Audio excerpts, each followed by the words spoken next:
بسم الله الرحمن الرحیم. ټولو مینوالو ته سلامونه. په ټوپۍ کې د صوابۍ ضلعې یو ګرینډ جرګه وشوه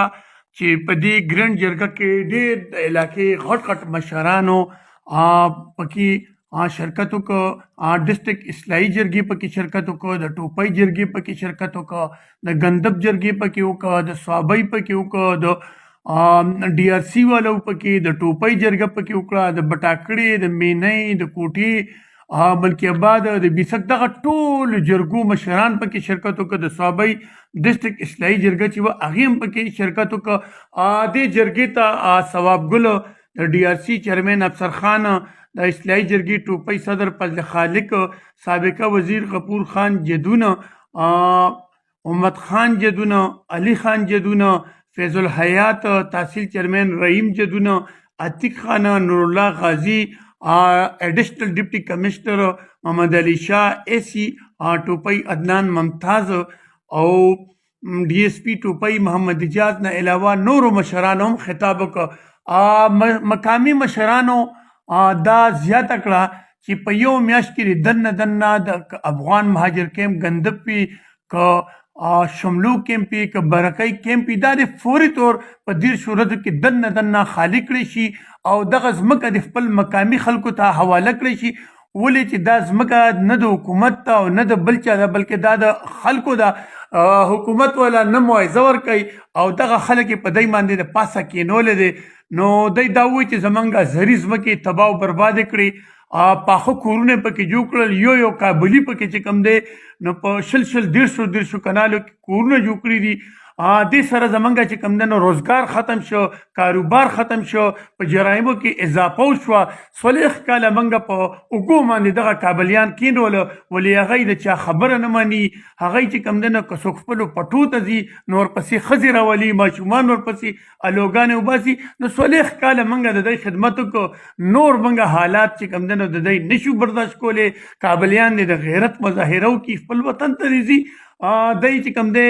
نو دا زیاته کړه که حکومت زمونږ دا مطالبه ونه منله نو که حالات هر څنګه خراب شول نو د دې ذمه دار به چې کوم دی نو حکومت وي. په دې موقع ایډیشنل ډپټي کمشنر صوابي محمد علي شاه، اے سی ټوپي عدنان ممتاز او ډي ایس پي ټوپۍ محمد اجاز خان دا زیاته کړه چې هغوی به د افغان مهاجر کیمپ چې کومه حد براري ده، کم چې د هغوی د حدودو تعین دي، هغه به هغه ځای ته بیایي. کم چې پاخه کورونه دي دا به هم ختموي او چې د کیمپ نه کم کابلیان بهر وي هغه به هلته نه دا کوي. نو یو ډېر لوی درنه پروګرام وشو. راځئ د دې باره کې دا خلک څه وایي، مشران څه وایي، دوی سره خبرې کوو. پرامن خلک یو، امن غواړو او د امن خبره کوو. نو مهرباني دې وشي 40 کاله موږ وساتله، د دې نه بعد نور زموږ برداشت نشته.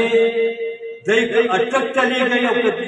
چچک یې لېږئ حکومت ځمکه ډېره شی ده، خاص کر پنجاب کې موږ نه لرې کوي، موږ اوس کم شوي.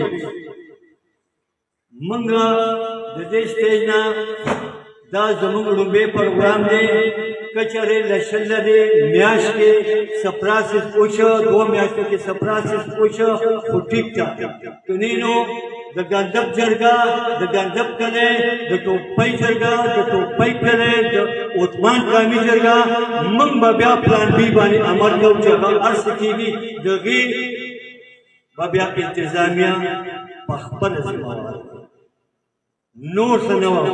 صرف دا واو چې دی اوس کم ځای کې غیر قانوني بوته زه وایم چې 3 ونډې راله راګیر کړي د بورډونو چوکټوالی تر ګندب ایریا پورې.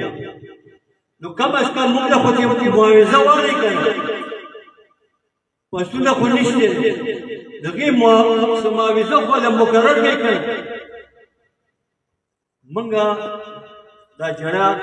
فریاد چې کوو دا صرف دغې دپاره کوو چې 40 کاله وشوله، نور برداشت زموږ له خلکو کم شوی دی. آی دین جګړې دي، آی دین جګړې دي، اپایار یې کړ شي، د چا سر ماتي. او شریف خلک یو، نه تانې ته بیا تلی شو، نه بل څه ته تلی شو، په ځان باندې پردې اچوو چې را مهاجرین راغلل او موږ یې وولو، زنانه راپسې د کورونو نه راوباسي.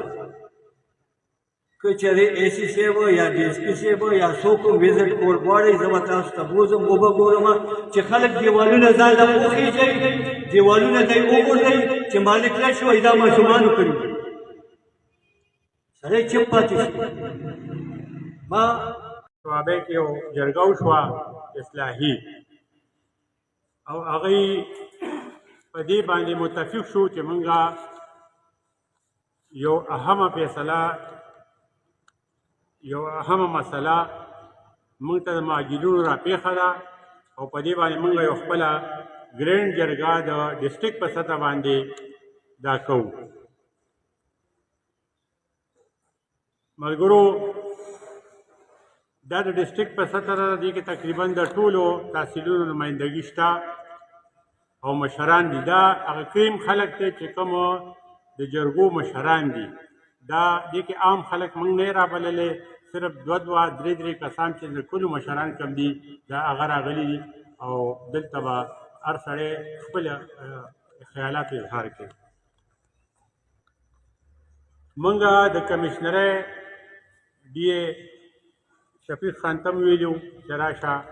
کېدای شي نه راغلی څه مصروفیات یا راشي ایډیشنل کمشنر حیدر خان ته د مهاجرینو چې کمشنریټ ته ټولو ته موږ دعوت ورکړی چې راشي دا خبرې واوري خو که چېرې دې موقع کې نه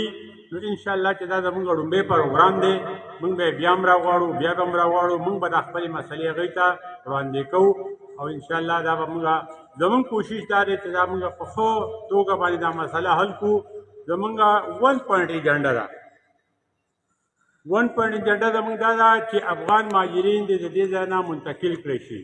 موږ 40 کاله وشو یا 50 کاله وشو موږ برداشت کړی شو خو د دې نه علاوه نور بلا ځایونه دي حکومت سره بلا مسلې دي اوس موږ ته ډېر زیات مشکلات دي زه تقریر نه کوم مشران به خبرې کوي خو زه صرف دا وایم چې کوم مشر تقریر کوي نو ټو دی پوینټ ایجنډا باندې به خبرې کوي چې صرف په دې باندې خبرې وشي په افغان مهاجرینو باندې خاص کر D C صاحب ته ای سی صاحب ته D P او صاحب ته D S P صاحب ته دا په نوټس کې راولو چې څنګه بلې خالق وې 40 کاله وشولو 40 کاله موږ د خپل لونه بیګان برداشت کړل او ان شاء الله موږ غریب خلک یو او امن غواړو من پسند خلک یو رسوبای او غیرتی خلک ته پښتو خلک ته او پښتو او په جرګه سیستم پوېږي زمونږ دې سره خاص کر دې ته موږ د دې خپل کې یو شورا ده جرګه خو دې د شورا وایي کابلیان زموږ نه چې هم دي د دې موږ سره هغه برخان صاحب ناشته مشران ناشتي یو د دې مسلې موږ سره راځي ټوپې سره مینې سره کوټې سره بټاکړې پونټیا بیسک نږدې زموږ څنګه خپلو کې وسره کم خاده خبرې دي داسې دې موږ سره کم خاده دي د دې مسله د ځمکې نه علاوه چې موږ سره راشي نو زموږ مشران راپاسي او دې لغه مسله زمونږ یو وزیر د ټوپای یا د مینا یا د غندب لاره باندې سکیډن سل مسلې کیږي او بیا دې راشي چې یار مونږه ماجرین وو او تاسو سره پاتې کیږو زمونږ د خسته مشران پاسي او خپل غزي ستوي یاره دا زمونږ سره پاتې کیږي او دې بس خبره ختمه ده چې څنګه مونږ په کور کې یو بل جرګه سیستم کوو هغه مونږ دل بالکل برابر برقرار کوو چې ټول مشرانو ورته ویلي او چونکې زه دې سره په ډېر کې مارکیټ کې ناست یم مسلې راځي نو دې شورا ته ما دې رستو ځله ووایي چې بیګار اوسئ او مهرباني کوئ څنګه چې موږ خپل کلو کې کشر لا زور ورکوو نو تاسو هم کم از کم د دې ټول صحابه خو د دې نږدې کلو چې کوم تاسو سره غم خادي ده نو دوره لوګونه دی لا تسلی او خبره ورته کوي زمونږ تاسو ګزاران بالا کیږي دا ټول خبرې مونږه د ای سی سی په نوټس کې راوړي دا مونږ سره وختن په وختن باندې کوو اوس خبره دا ده چې دوی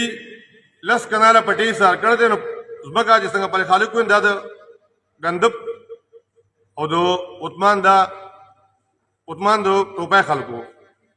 او مسله داسې جوړېږي چې کابلې را پسې زموږ روړ دی موږ 40 کاله برداشت کو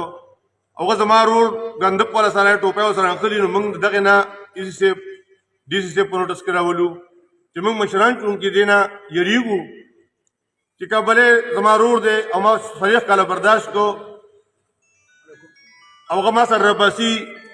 او زما ورور سره جنگ جګړه کوي نو بیا خدای له ګند په او دو روپای خبره نه ده دا اوس موږ و چې صحابه کې بیا عثمان بیا جرګه او ګدونو نو موږ د دک ټکی نه